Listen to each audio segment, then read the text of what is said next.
Welcome to Two Peas on a Pod. This is the podcast where we explore connection, friendship, and the relationships that shape who we are and who we're becoming. I'm Dr. Miriam. I'm a clinical psychologist and friendship expert and global speaker on human connection and social support. I am so excited because today's episode takes us to our very first friendship trio. It also, by the way, takes us international. Yes, Two Peas on a Pod is in the busy streets and on the stoops of New York City, of Athens, and of Paris. I am sitting down with Pauline Chalamet, with Lily Sondik, and with Zoe Mylonas, three friends who met at the iconic LaGuardia High School in New York City. And we are diving into how they have kept their friendship alive through their incredible careers, through international moves, and through so many phases of adulthood that I know we can all relate to.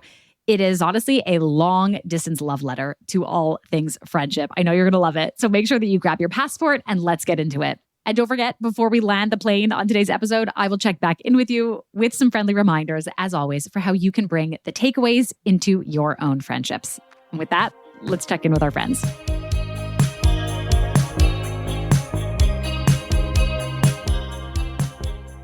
Today's guests are three women whose friendship has stretched across decades, cities, countries, careers, and every version of growing up. They met as teenagers in the drama basement at LaGuardia High School in New York City, spending their days studying Shakespeare, mime, and iambic pentameter, and somehow built the kind of friendship that not only survives adulthood, but deepens within it. Pauline Chalamet is an American French actress, writer, and director, best known for her role as Kimberly Finkle on the HBO Max series, The Sex Lives of College Girls. Lily Sondik is a New York-based actor, writer, and producer whose credits include NBC's The Blacklist and Paramount Plus's Lioness. And Zoe Mylonas is a theater actress in Athens, Greece, where she is also co-president of the non-profit Novus Theatre Ensemble.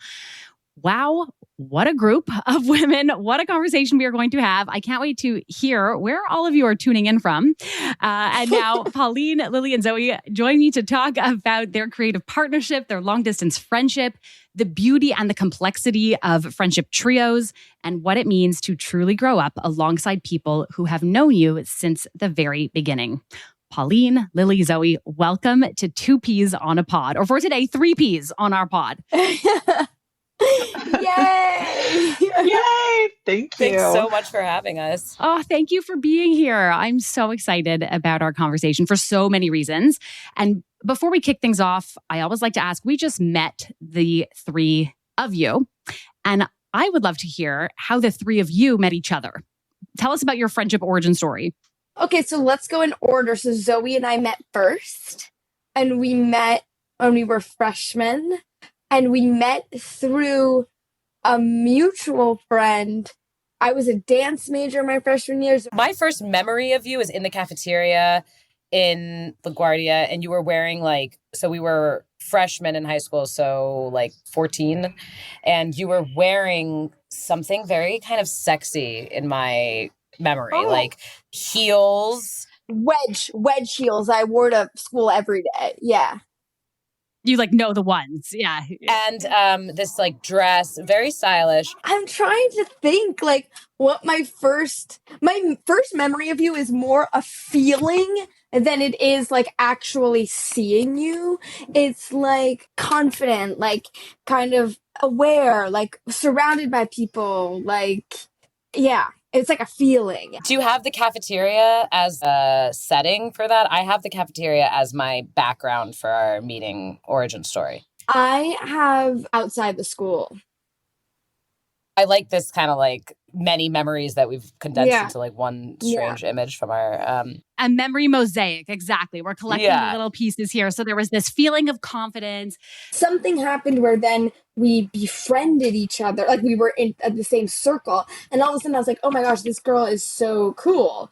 And then very quickly, Zoe and I became incredibly close. Yeah, it was also this dual thing with the European identity and the American identity, the half-half thing that really, because I'm half Greek, half American, and Pauline has the French American thing. So it united us, and kind of there was a lot of connection over that. Dual, where we were very connected to Greece and France. Not just a lot of kids, especially in New York, have parents who aren't from the US, but sometimes there's more of a distant relationship with the country of origin. And Zoe and I were very attached and spent our summers there and our holidays there. So there was very, very early on, I went to Greece and visited her. I think we were like 16 or something over the summer. That's a good point, Zoe. That's a big uniting factor. And then Lily came the next year.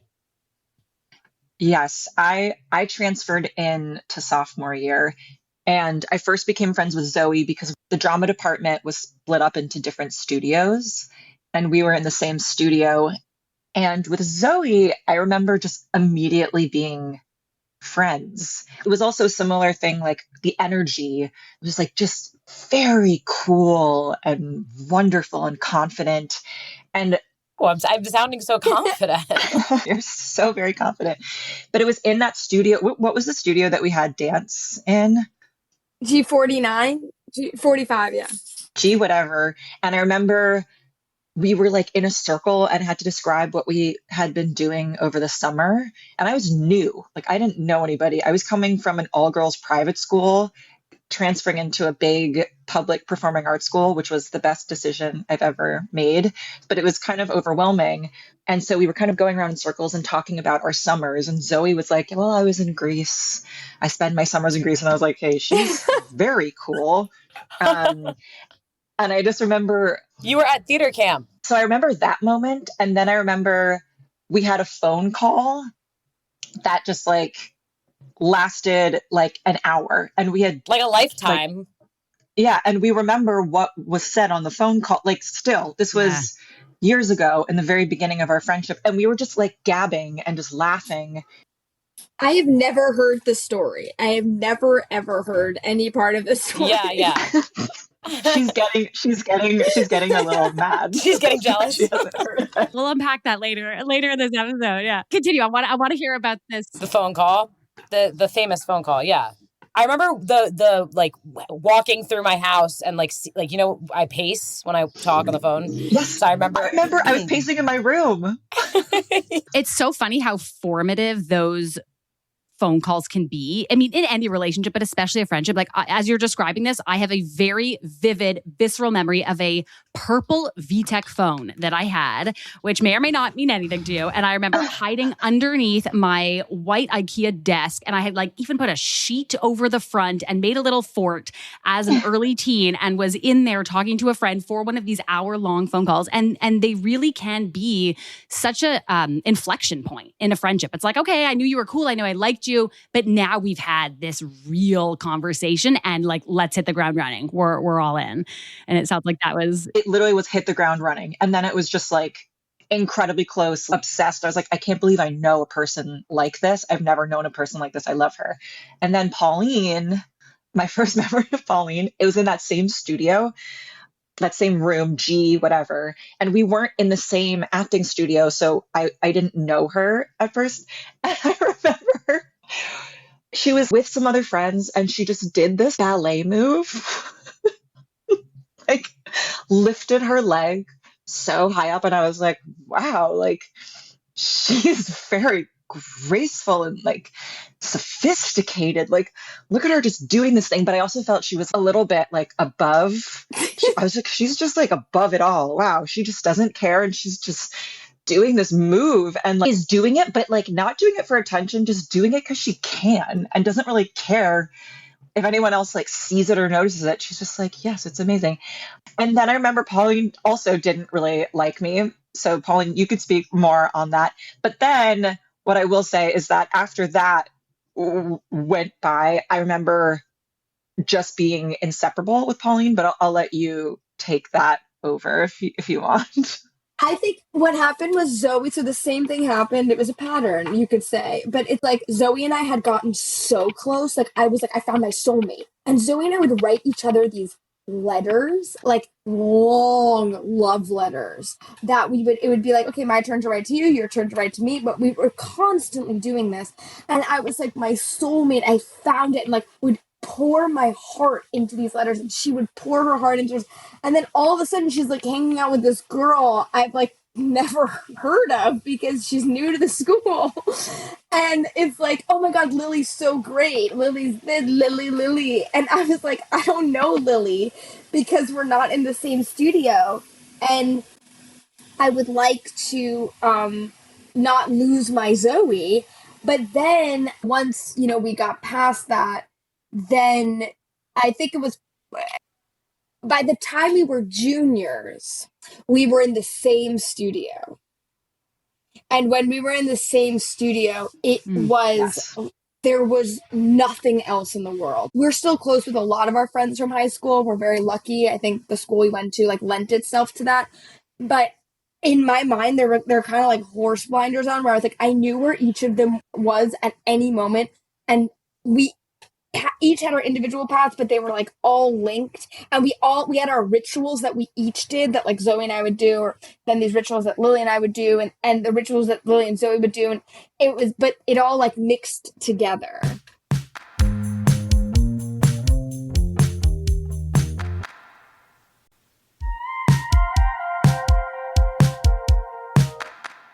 I'm so excited to get into all this. And let me just say, I also really appreciate the honesty from all of you, and especially Pauline, when you're talking about that piece of this felt threatening, because that is an experience that I think we can all relate to, of somebody new is coming into my friend's life, and how is that, or might that impact my connection with this person? It really can be such a common feeling. And it's one of those feelings that isn't often spoken about out loud because we don't want to push our friend away further, or because we don't necessarily feel comfortable saying that out loud. And so I think this is such a relatable moment and something that we need to talk about more openly. And how cool that you were able to bridge that and build this friendship trio that has lasted for so long.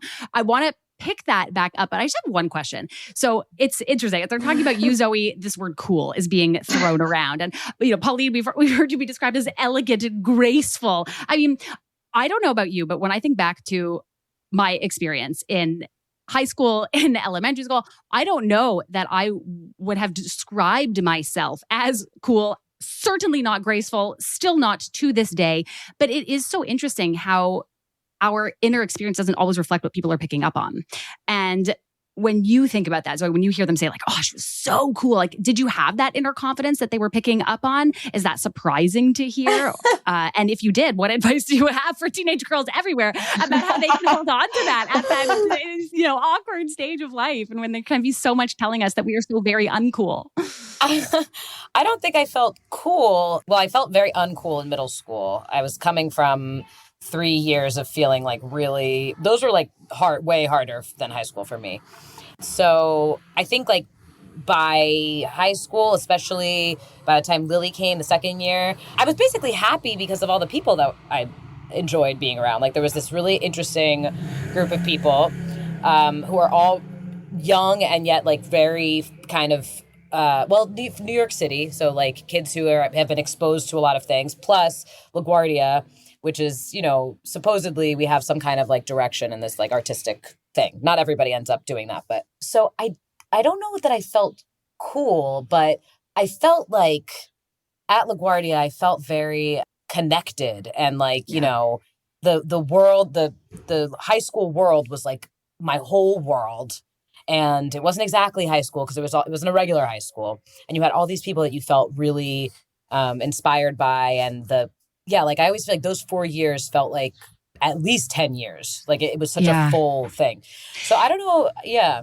And also, you had such interests. You had interests that really aligned with the school. You liked going to concerts. You liked going to UCB. You liked going to movies. You would go to IFC a lot because you grew up around the corner. You had interests that were aligned with what drew a lot of the student body to the school.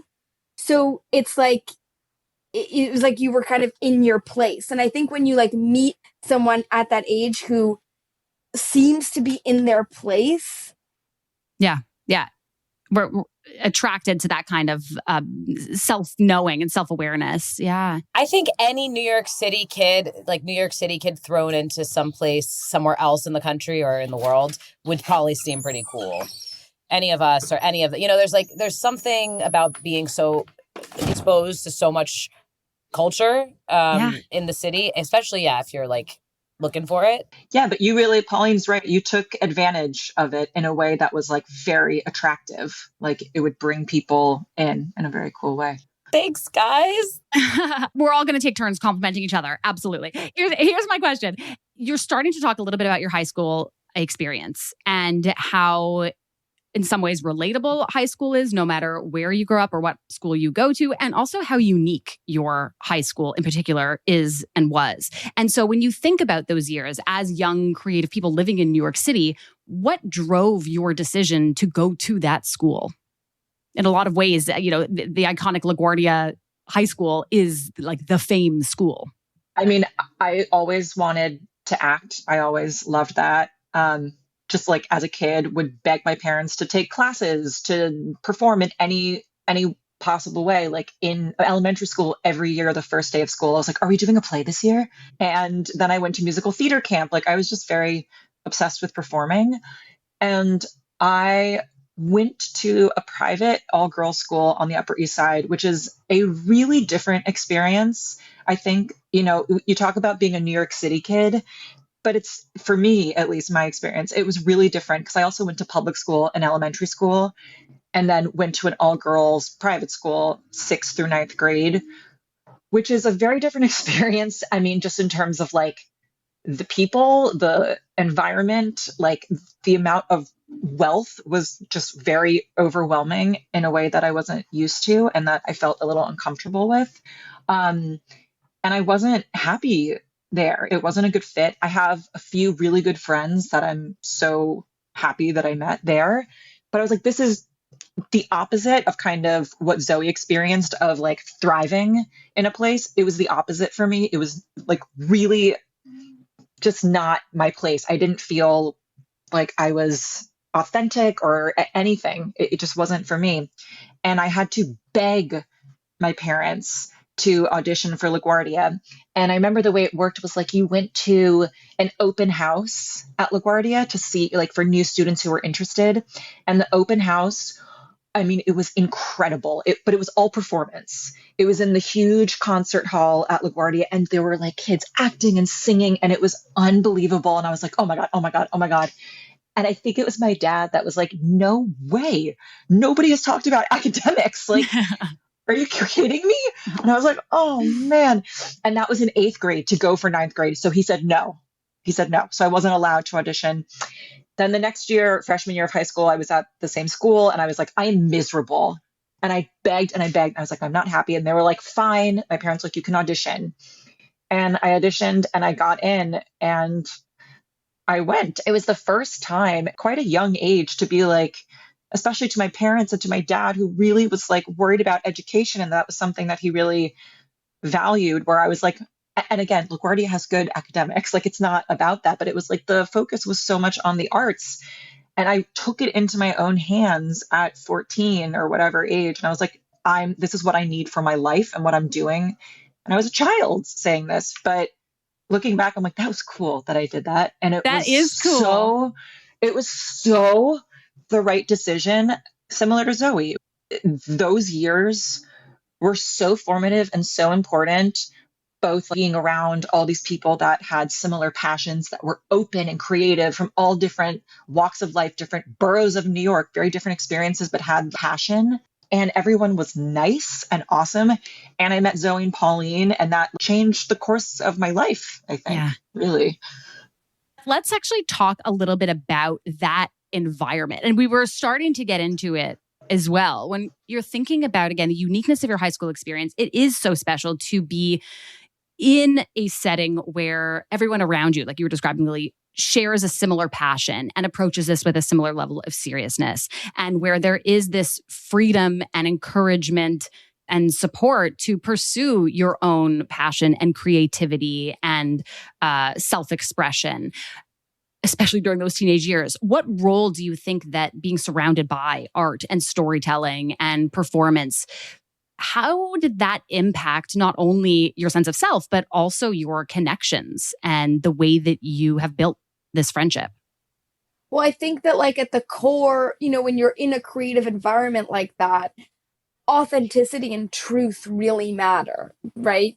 And I think that when you put a bunch of like 14, 15-year-olds together who, half of the day are just being told, have fun, have a good time, get to know each other, you're giving such an amazing age group this opportunity to grow into themselves. And I have so much tenderness and love for teenagers. Like, I have never felt that teenagers were like annoying, or I don't know, all the cliches that people have about teenagers. I think teenagers are like so incredible because, especially as girls, you start to get the body you're going to have the rest of your life, but you don't know it yet. Like, you don't know your body well yet. So the way you like are in pictures, or the way you even act with your body, you just don't know what it is. And to be,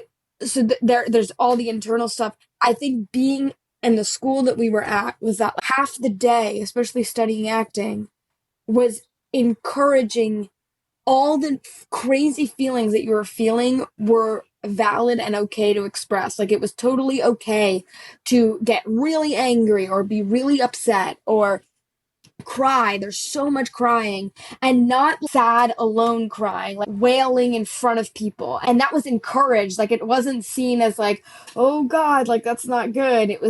It's a good for you for getting there. Yeah. Yeah, and also like our teachers were like not so serious, which is like what you want from acting teachers, where you could kind of get away with so much and that was a good thing. It wasn't so strict. And I think that led to your friendships, the moments that you're having right now are really important and valuable. So I think that was kind of, they kind of went hand in hand.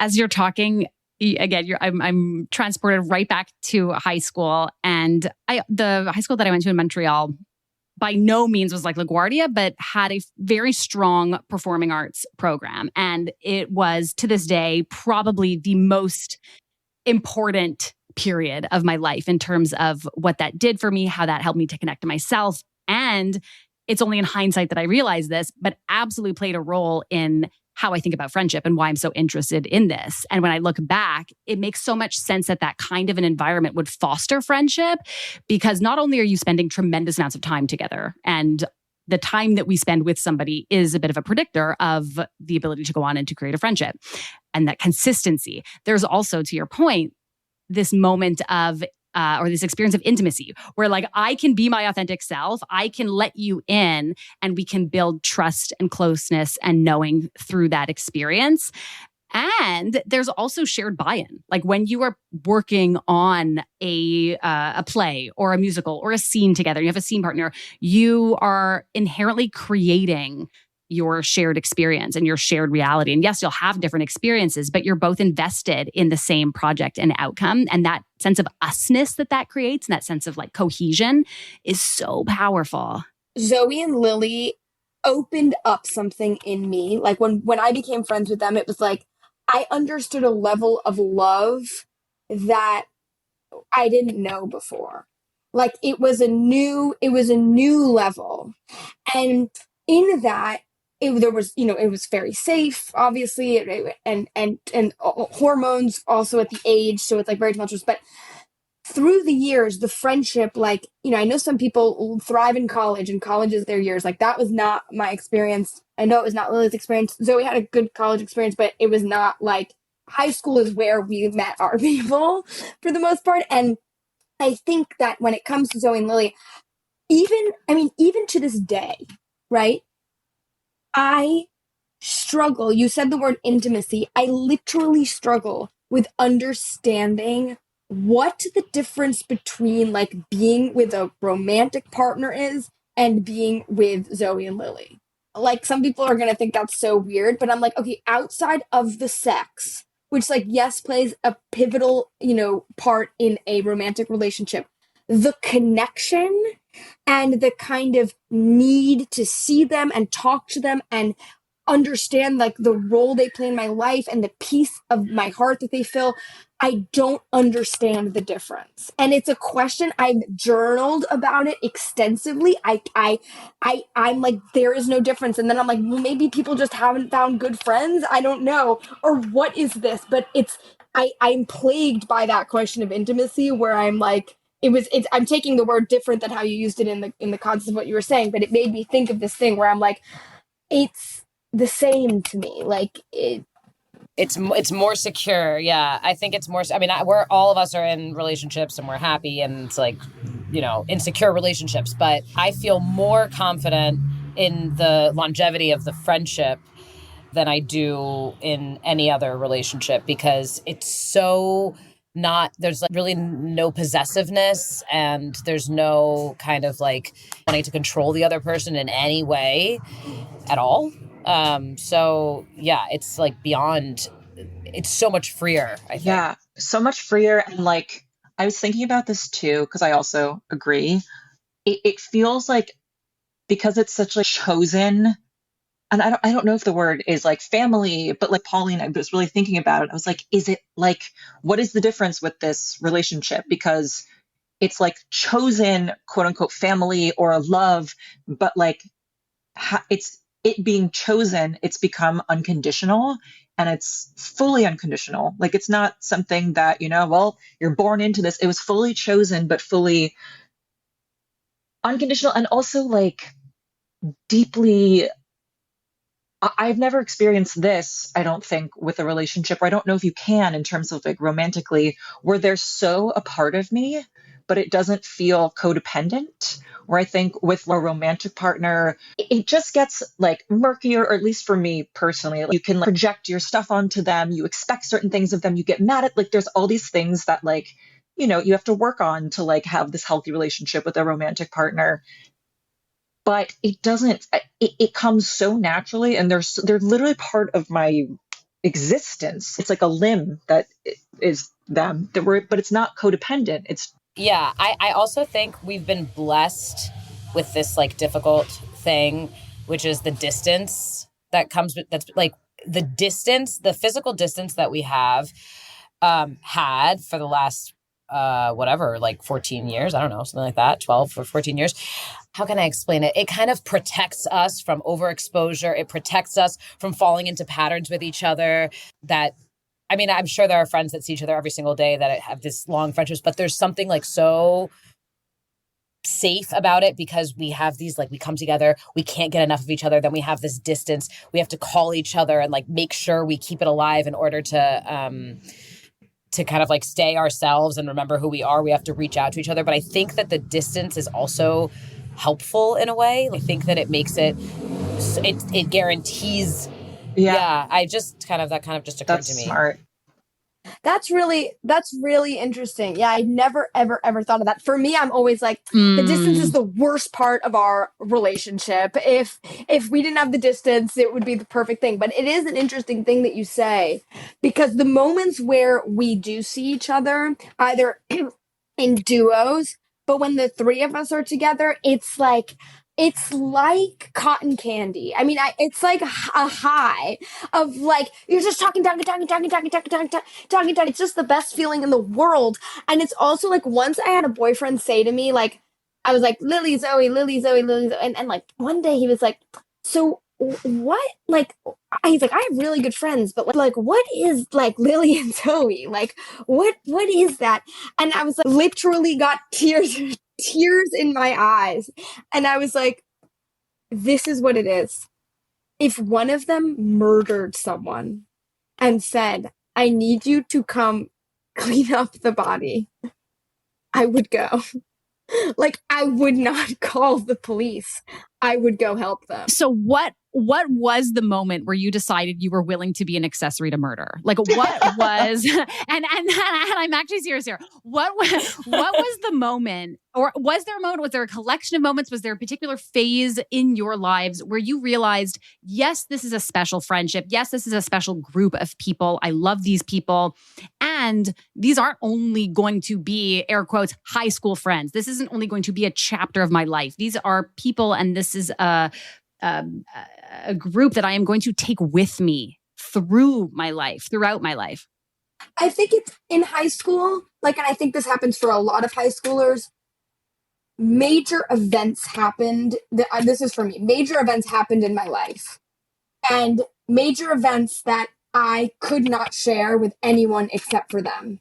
And I think that the moment I shared these events with them of different levels, but some, big serious events, and that they became my confidants and that they gave advice that no one else in my life would have been able to give, that was the moment for me. I feel kind of similarly. I think, obviously we've been through many things together, but I think also for me, at least, in high school, I'm going to cry. God, meeting these people, it was the first time I really felt validated in myself. And I was oh, they see me in a way that maybe my own family doesn't understand me. And that's really important first of all, when you're a teenager.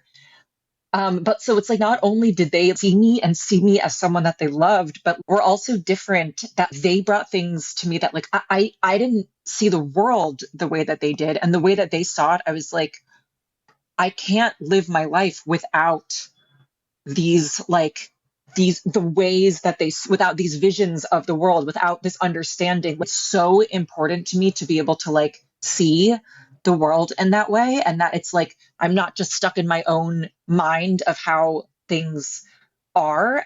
So it's both that and being validated and loved and loving them so deeply. It wasn't even a question or a thought in my mind. So it's I don't know if it was exactly one moment. Yes, of course, there are certain moments I can think back on where it was oh, that moment when I went to visit Pauline at Bard and we had a moment at this party that we went to that I won't get into, and our three shared experience.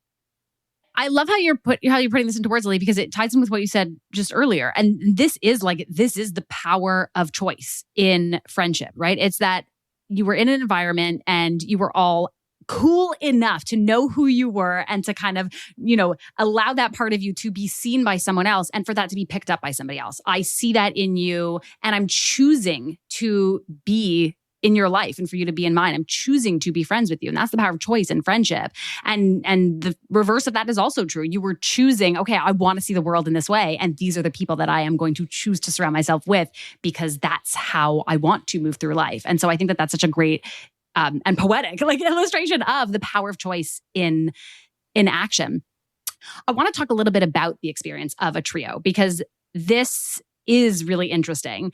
And we've started to get into some of this, but people have different experiences, again, of friendship trios. They can be meaningful, they can be messy, they can be complicated, they can feel threatening, they can be short-term, long-term, long-lasting, they can ebb and flow. So you kind of shared before how you started off as these individual friendships and connections and then found your way together. What is something that is so uniquely wonderful about having this friendship trio, having a group of three that people listening might not necessarily understand? What makes that so special? It's just the best. There are, those moments are moments of jealousy, moments of things. Zoe and I will both do this thing. Lily really doesn't do it because she just is so once Maxine, Zoe's mom, used wholesome to describe Lily, and it's that's the best word to describe her. But Zoe and I will both do this thing where if I see a picture of Lily and Zoe and I'm not in it or they're hanging out and they send me a picture to be we miss you, it's oh, this is not right. They can't be hanging out without me. And Zoe has a similar thing. But Lily, when she sees Zoe and me together, she's my heart, I'm so happy. You guys, it's the best. And then wish I was there. But I think that we kind of got out of our system early on any sort of real jealousy. I can't put into words what's so great about it. It's you talk individually and you have your own things that you do, but Zoe and I have a book club together where we read books. Lily and I see each other more because I go to New York quite a bit. But like, I can't explain it. It's like nothing is like the trio. Like the trio is the thing. It's interesting but I think it's important that we each have our own relationship with each other, and like really strong relationship with each other. But it's like, I don't know, like exactly, I don't know how to explain it. It's like, imagine loving one person so much and then loving another person so much. And then those people love each other so much. And then three of you love each other so much. Like, I don't know. It's just, it's kind of exponential friend love. Yeah, is that just, play? Yeah. I think it's just mostly that. What about on the practical side of things? I mean, there's some interesting research that shows that kind of one of the benefits of having a friend group, and by the way, for anybody listening, this is a common feeling and fear, frankly, that I hear a lot of. I have individual connections, but I don't have a friend group, or I don't have a trio of friends, and I really want for that, or even feel like I need that. And what I'll say is, it's absolutely normal to want for that, and you also absolutely don't need to have that individual friendships can be just as fulfilling and meaningful and healthy and valuable when it comes to all the benefits of feeling connected as having that friend group. So whatever you're feeling about that is okay. And one of the benefits of having a friend group is that there is this shared load in terms of the effort that goes into friendship maintenance. That if you are looking to make plans or reach out or find new ways to keep in touch or share memes or recommendations or, hey, did you read this book? To your point about the book club, that some of that kind of cognitive load and some of that practical labor and effort does get shared or distributed amongst multiple people, which can just make it feel like maintaining these friendships is a little bit easier and isn't such whether it's a burden or just a source of stress or just another to-do on my to-do list. So I'm wondering about that side of things. Like, how do each of you share that load, and how do each of you work to stay connected? What does that look like in your friendships? This is a 20-year friendship about. So the pressure, it's kind of been proven that we will get, even if there's like a couple weeks that go by that we don't talk to each other, and it really is never more than that. There's this belief and like faith in the friendship, and it's kind of like tried and true. So we know there's no real, I don't really feel like, I'm with many people in my life, I do feel that way, that there's like, oh God, I should have called them, I didn't call them, like, you know, or like, oh God, it's been a month, we haven't talked, and I should, you know, this feeling of like I should. There's some kind of like deep confidence that takes that load off. And also to speak to the jealousy, like, yes, there's this like kind of haha, you know, like, oh, what, you guys are in a picture together and I'm not in it, like, you know, but Lily and Pauline spend a lot more time together than I do with them just because of the New York thing. I'm very rarely in New York at this point, and the two of them are either in New York or sometimes in LA, and there's just like an easier kind of distance-wise thing. And I really am not jealous. It's like the belief in it is so deep, and the feeling that, I don't know, we've been through a lot together. Like there's a lot of things that have come in. I'm just remembering different eras as we're talking about this. But none of it was like a drama for us. We have just individually, but we've never really gone through anything. Everything, I guess, is just spoken. Or well, to that point, when we're talking now about feelings of jealousy that have been worked through, or those early feelings of like, is this a threat to this relationship? Or when we're talking about how you can go days or even weeks at a time without speaking and still have that total trust in each other and in your friendship that somebody was going to pick this back up and it's going to feel just the same. Were those things that you were ever spoken about explicitly? Did you ever have discussions about those expectations, about those feelings? Or is that something that all of you have just kind of absorbed and learned on your own? I don't know that we've talked about the jealousy stuff. We probably talked about like very early on, like in high school. We probably talked about like Pauline in the beginning, or like whatever, any of us. But one thing I will say, I think at the beginning you said, Miriam, about the kind of like, we don't always tell each other, we don't always kind of like communicate how much the friendship means to us. I'm not sure. I think you said that. And we really do. That's one thing we do communicate. Like we really, it always comes back to like, oh God, we love each other so much. Like there's a lot of conscious highlighting of the meaning that this has for us over the years, again and again, like its own kind of ritual. So I don't know about talking through hard things because they've been gone for so long. I really haven't had any conflict almost with these people in a very long time. But the like repetition, mantra-like repetition of like, I love you. You're so meaningful to me. This friendship is so intrinsically important to my life. That is something that is like really, really consciously said. So I will just say that.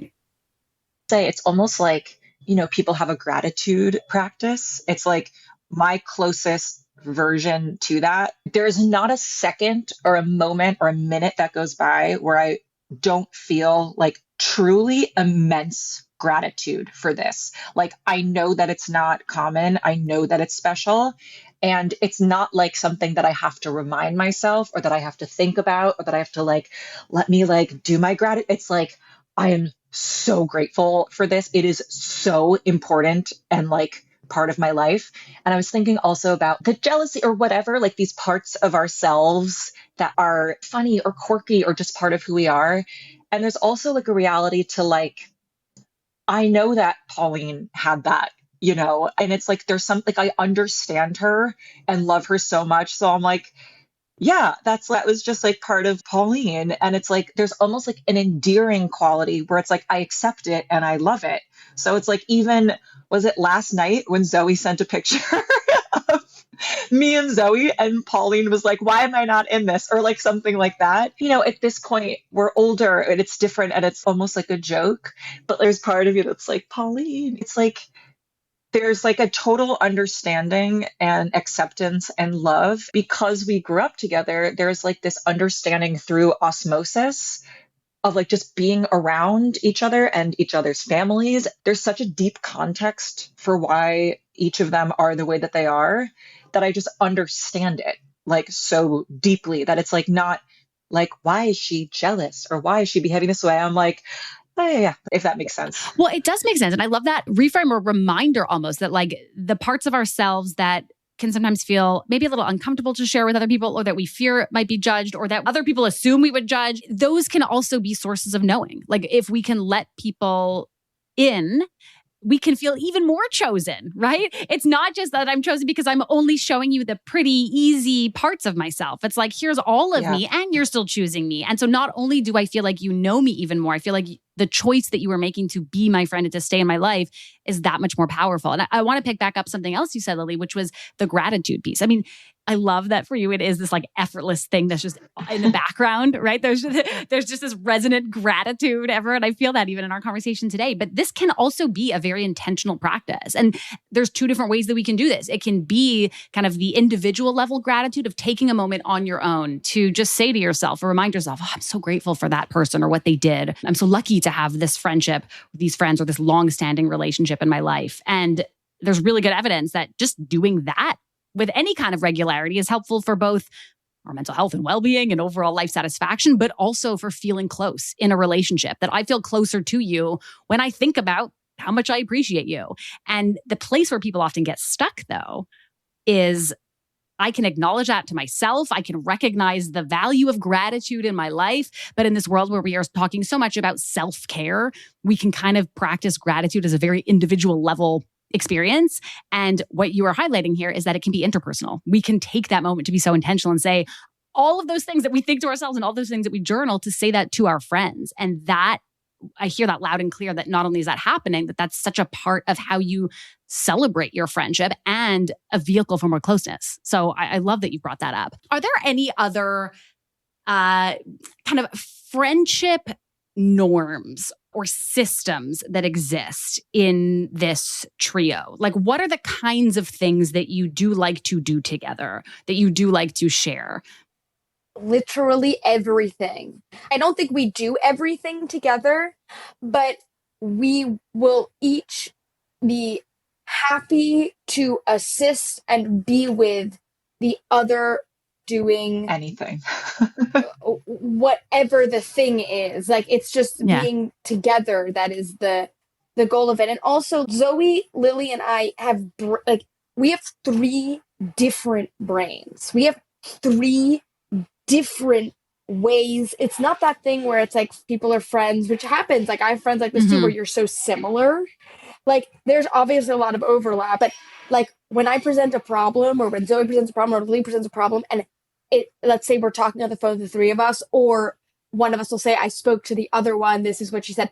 We each look at the problem or at the happiness or whatever it is. What role do each of you play? Do you fall into roles given your different brains? Like, is someone really good to turn to for a particular type of support or advice? Or does somebody have kind of a typical way of responding to situations? How does that play out? It's not that I would go to one over the other. It's that I would want to hear, again, it goes back to that kind of like how you see the world and how you move through the world. It's like, I want to talk to both of them. I want to hear like what they both have to say. I think Pauline and I probably are more in contact.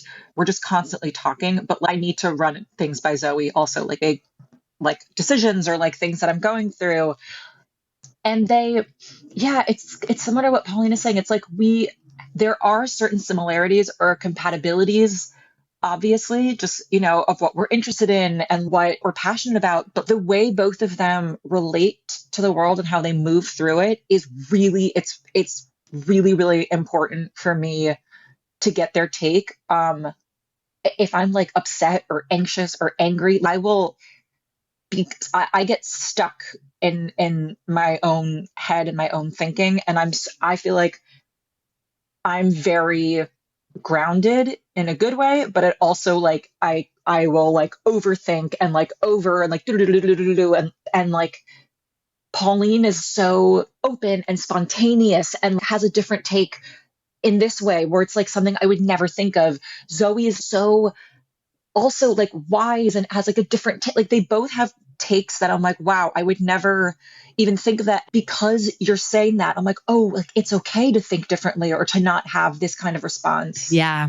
Zoe is so wise. Zoe has this piercing ability where it's like you say a thing and Zoe gets to the conclusion. She's also very good at math, and I think it's related. Like there's like a pattern recognition thing that's happening, and an organ. Yeah. And you're like, she like will say the thing before you know it's the thing. And it's like, what? And then you're like, oh, she's right.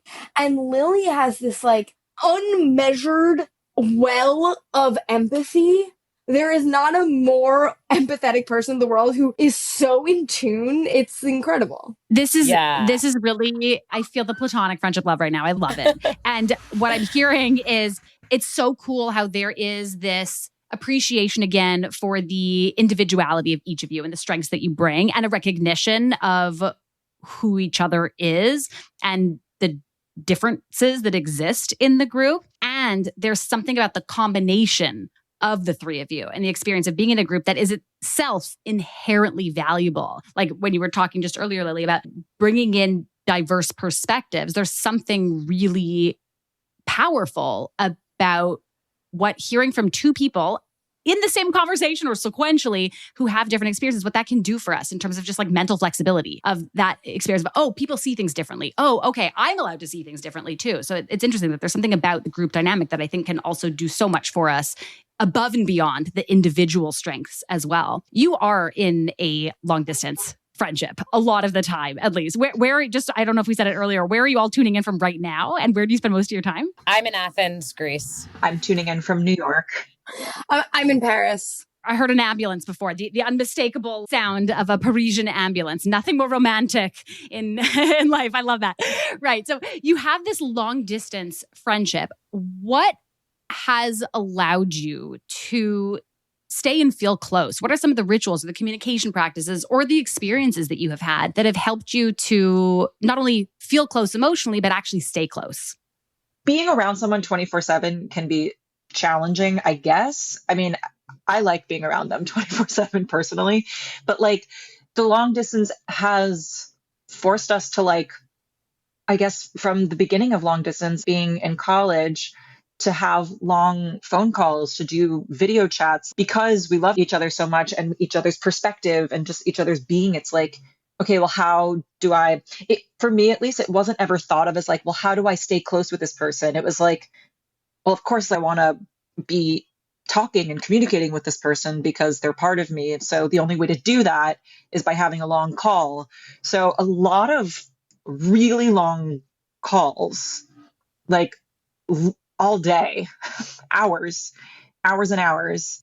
Zoe and I had it.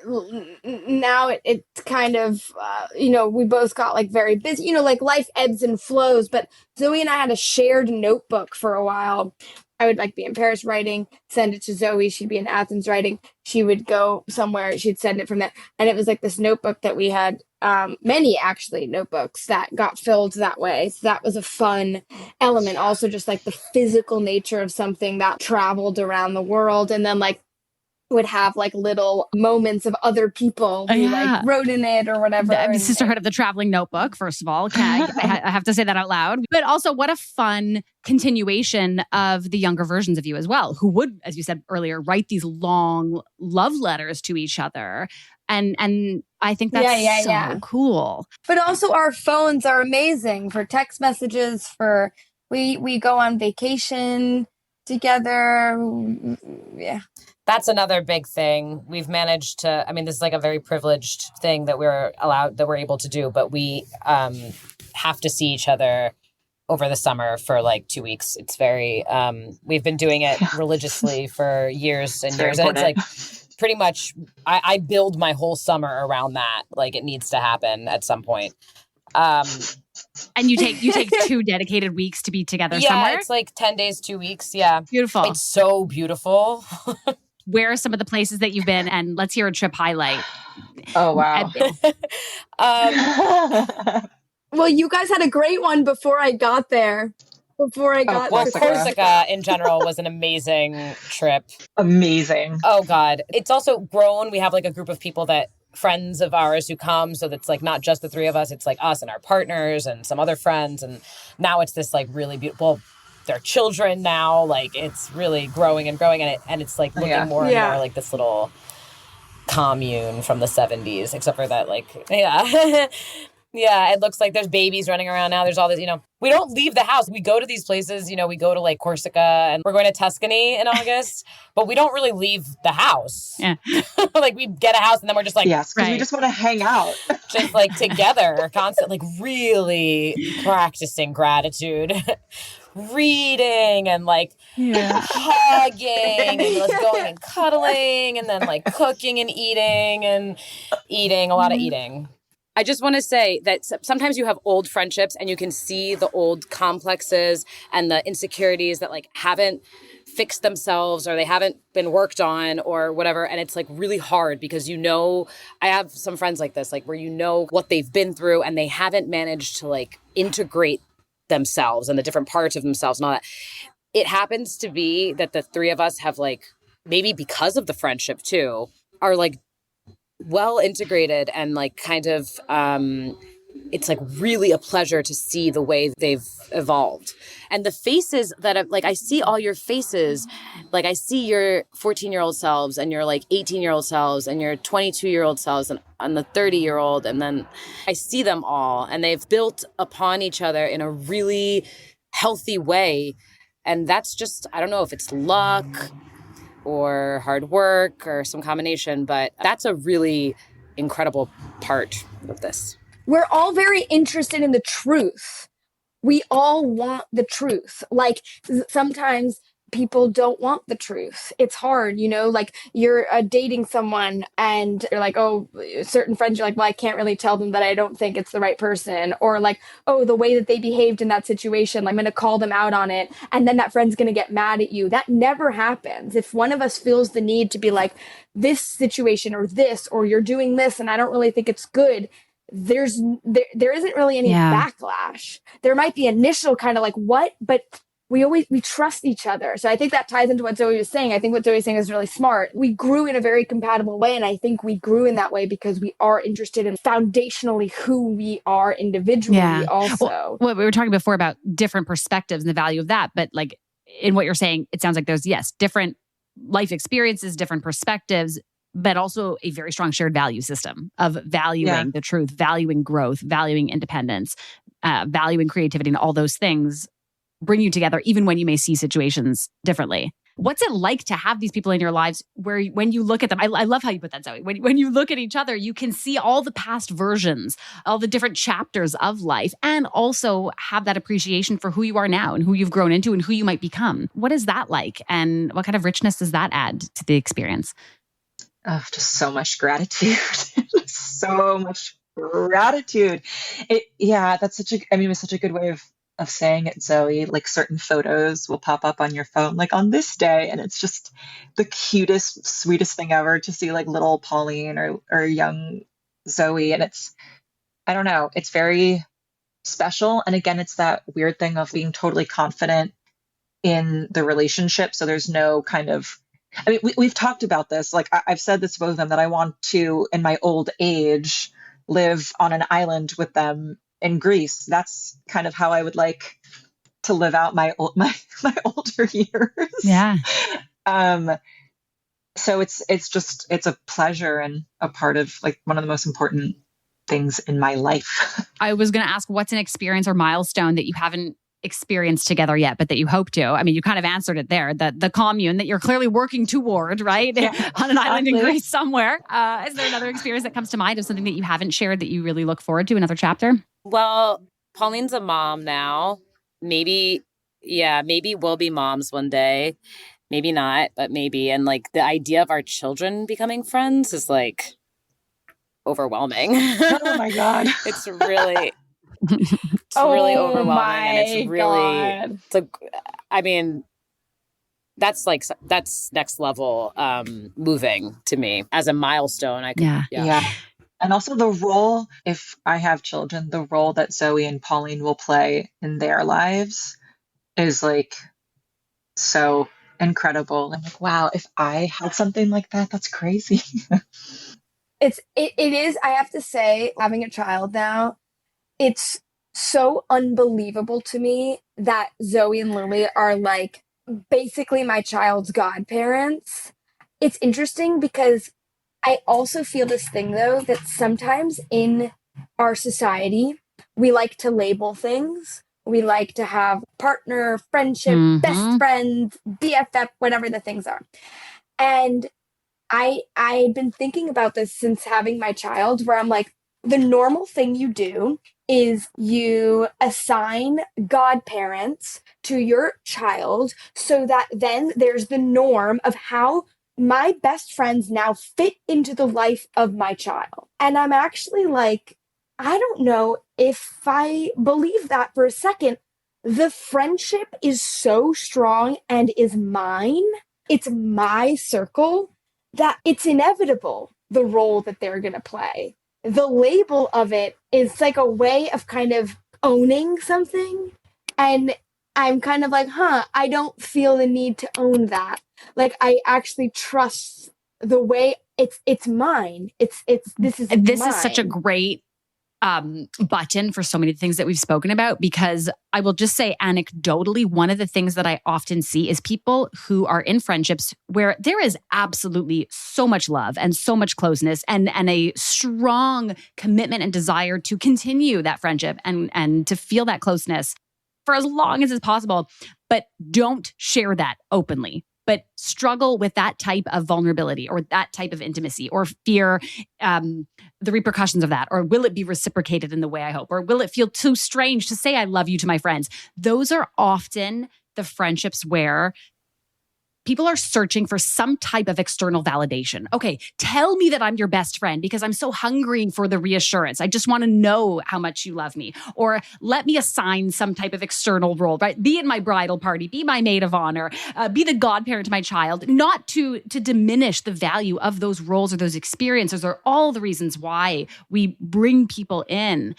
But when that type of gratitude, when that interpersonal gratitude, when that type of vulnerability and intimacy is missing, we can be so starving for that those are the things that we feel like we have to do that or we need that, or we can feel so devastated because it doesn't exist in other moments. We don't have great everyday practices for celebrating our friends or marking friendship anniversaries or things like that. So I think that's such an important point that you brought up, Pauline. So thinking about becoming a mother and, tons of little peas running around one day, I want to wrap things up with a snap pea speed round. So these are very quick, fun, lighthearted questions, rapid fire thoughts on all things friendship, or in this case, New York City. So let's go. Okay, you ready for this? No cheating, as fast as you can. Subway, city bike, or walk? Subway. Walk. City bike. Oh, look at that. We've got the bases covered. Okay. Dance till sunrise or wake up for sunrise? Dance till sunrise. Dance till sunrise. Wake up for sunrise, I'm going to say. Relive high school or relive your 20s? Relive my 20s. Oh, relive high school, but not like in a pathetic way, though. No, just to enjoy, have a little fun. Yeah. Athens dinner party or Manhattan martini night? Athens dinner party. Athens dinner party. Amazing. Nora Ephron movie or A24 movie? A24, baby. Probably, okay. yeah. Yeah. Hit me with your go-to bodega order in New York City.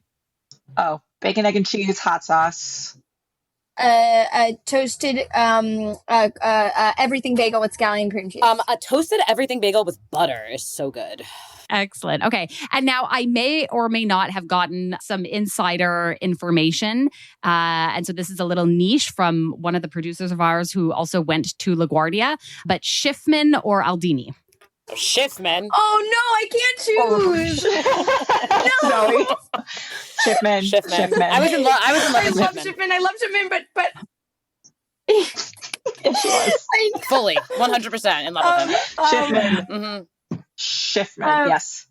Yes, she was. Would if you saw him, would you tell him? He knows. The last thing that I want to ask you before we end is if you had to describe your friendship in one word, I would love to hear what that word is. All three of you on the count of three. Ready? 1, 2, 3. Sacred. Tight. Restorative.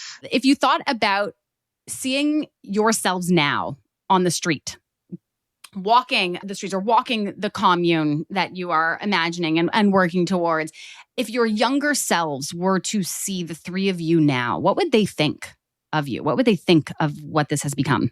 It's the same thing. They would think that's us. I would think, of course. Yeah, there they are. How beautiful is that? Pauline, Lily, Zoe, thank you so much for this amazing conversation. It has been such a gift for me to just be a bit of a fly on the wall and hear about all the friendship love just being exchanged. Oh my God. So beautiful. We're about to get on a 3-way FaceTime right now. Another very long phone call. Amazing. Well, I won't take away any more time from your catch up. Thank you again for coming on Two Peas on a Pod. Thank you so much. Okay, just so you know, the second that we hung up that interview, the first question that they asked was, do we have a healthy friendship? And let me say, I'm not in the habit of diagnosing people or their friendships from afar or from a single interaction. But honestly, my gut reaction was this resounding yes. There was so much that I loved about that conversation with Pauline and Lily and Zoe and their friendship. And at the top of that list was the obvious love that they have for each other. The whole episode, I'm sure you heard it, felt like a love fest. And I just had this feeling that this is what it feels like when they do get together and when they do catch up, whether that's finding the time to see each other one-on-one or through their FaceTime calls from a distance, or that once a year getaway that they alluded to and shared a few stories about. In thinking through that episode, there are a few things that stuck with me after our conversation. So first of all, the love fest that we all heard was rooted in genuine gratitude. And we talked about that difference, the difference between the personal practice of gratitude and the interpersonal practice of gratitude. So gratitude, when expressed in our friendships, can be this solo practice, taking the time to reflect on the things that you care about in your friendships, the people that you care about, those small actions, the things that your friends have said or done for you, and the ways that they've showed up. And so taking a moment to notice that, to savor that, to journal about that, all of those practices, those solo individual practices, are actually associated with better mental health outcomes and stronger relationship closeness, even if they aren't expressed to the other person.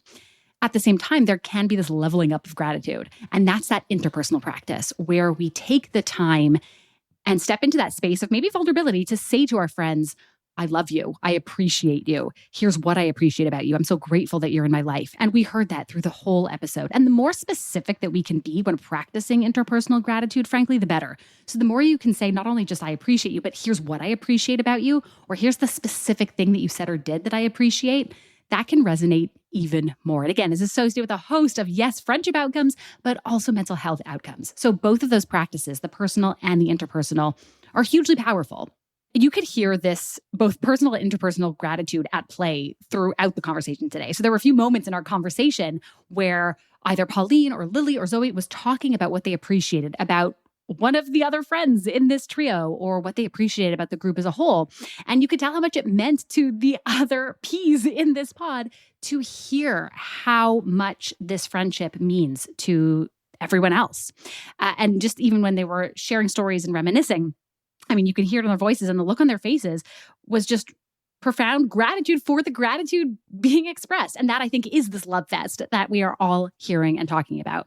And so what was so interesting was no matter how much distance there is, no matter how much time has passed, it was clear that this group of friends was committed to each other and committed to continuing to strengthen the quality and depth of this connection. One of the other themes, though, that I really appreciated about today's episode and today's conversation was how much it highlighted the value of challenging assumptions. So there is this assumption that friendship triads or trios don't necessarily work, or that they can bring with them extra challenges. And it was really interesting to hear them talk about their friendship experience and how partly they had to do some of that work early on in challenging some of the interpretations or assumptions that they had about what it meant to bring someone new into the group, or challenge their own assumptions about how much they actually liked someone else that they're now meeting and is being brought into this group. It actually makes me think a little bit about our episode from last week in Office Hours with Fahad Al-Hattab, where we're talking about workplace friendships and the whole idea of the 1 + 1 = 3 teams at work. And this trio with Pauline and Lily and Zoe is a great example of a 1 + 1 = 3 team and friendship group, where it's something about the collective dynamic that actually makes each of these friendships that much stronger. So go back and listen to that episode if you haven't listened to it already. The other assumption and story that, frankly, the conversation today really helps us all to reconsider is the belief that physical distance necessarily creates emotional distance. And it was really clear in this friend group that that wasn't the case, that in spite of the distance, right, from Paris to the streets of Athens to New York, yes, there was this incredible physical distance, and these friends aren't often in the same place, the three of them, and yet they are finding ways to stay close. And that doesn't, by the way, mean that they're speaking all the time. They talked about the physical distance, they talked about the time in between each of their conversations, and yet what was also clear is that they were using creative ways of being together. So taking this yearly trip, exchanging letters like they used to in high school, and being deeply present when they are together, whether that's on a call like today's conversation, whether that's on a FaceTime call of their own, or whether that's in the one-on-one calls that they have together. And I also just want to highlight this. Again, the love fest that we're all talking about, this conversation is such a great example of how platonic love can be just as special and important and meaningful as romantic love, and that it deserves to be celebrated and invested in and spoken about in all the ways that they are doing.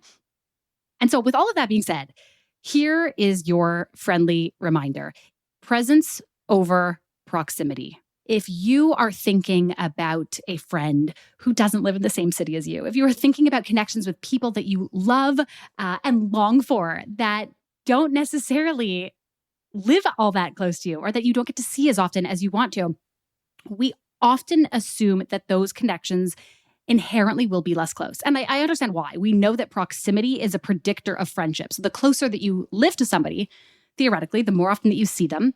And that proximity and that consistency is a powerful predictor of friendship. But it turns out that the most powerful predictor of friendship is presence. So presence over proximity. And Pauline and Zoe and Lily's friendship made it clear that long-distance friendships aren't only possible, they're deeply fulfilling.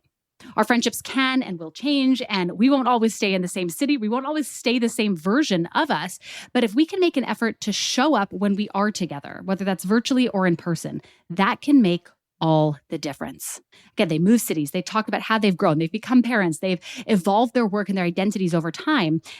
And yet, some things are staying exactly the same.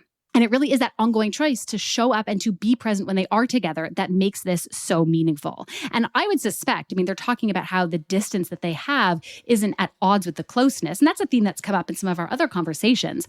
But I would expect that it's because when they are together, that they're able to tolerate that distance and that those go hand in hand, that they don't have to question anymore whether being in different cities or going a week or two without seeing or speaking to each other, that will inherently make them feel less close. They've had enough evidence to suggest that is absolutely not the case.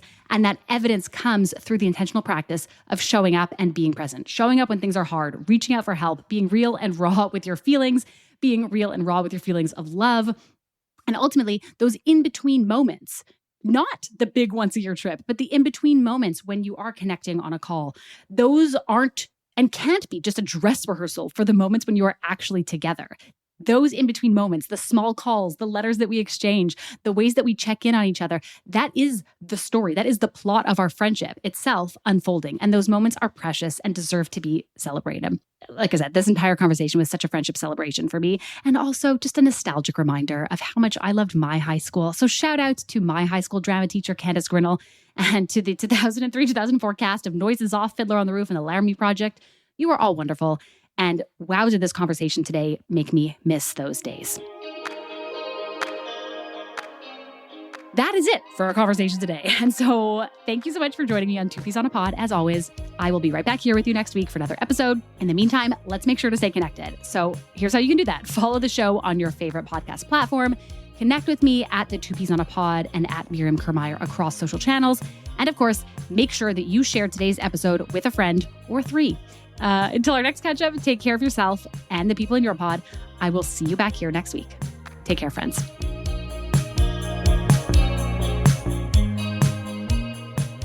Two Peas on a Pod is hosted by Dr. Miriam Kermeyer. Executive produced by Zoe Travis, Matthew Hoffman, Katya Kaminsky, and Dr. Miriam Kermeyer. Produced and edited by Podcast Nation. Producers Madison Britt and Alicia Paneer.